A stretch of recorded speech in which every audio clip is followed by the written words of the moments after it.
Hello mga kalabs! Kumusta po kayo?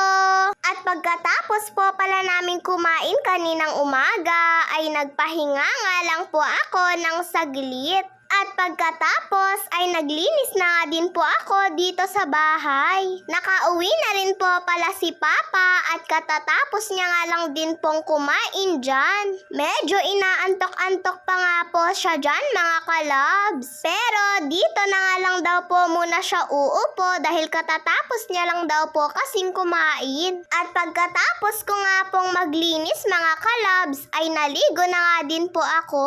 Eto nga at naglalagay na nga lang po ako ng lotion sa kamay ko at pati po sa paa ko. Lagi nga po akong sinasabihan ni Mama na wag ko daw po kakalimutang mag-lotion pagkatapos maligo. Pagkatapos ay nagpasuklay na rin po pala ako kay Mama. Medyo nahihirapan po kasi ako sa pagsuklay ng buhok ko. Tignan nyo nga po si Mama, maski siya ay parang nahihirapan din mga kalabs. Magaspang daw po kasi itong buhok ko kapag basa na sinusuklayan.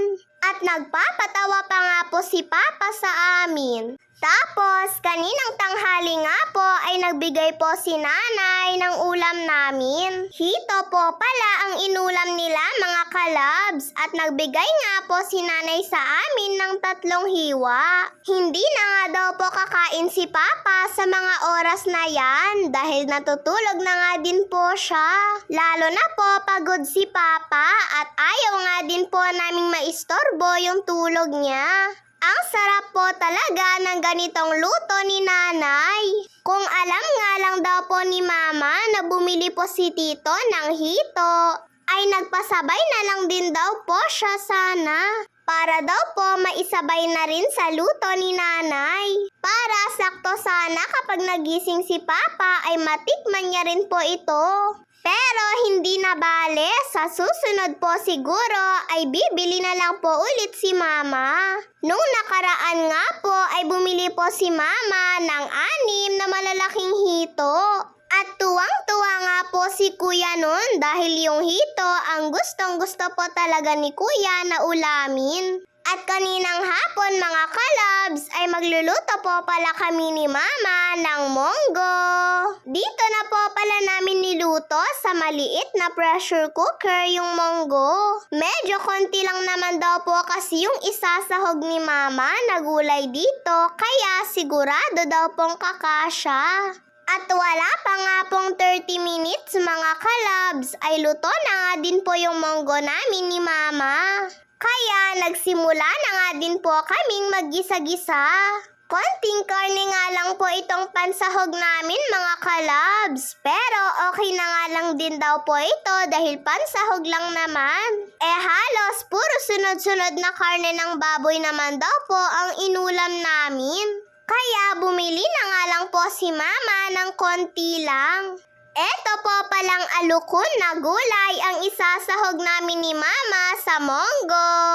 Binili po pala ito ni Mama kay Ma'am Glenn. Marami po kasi sigurong bunga yung ganito nila mga kalabs. Ang sarap nga po talaga ng ganitong gulay, lalo na at bagong pitas. Pagbukas ko nga po ng plastic mga kalabs ay ang bango-bango po ng amoy. Namiss na nga din po ni Papa na kumain ng ganitong gulay.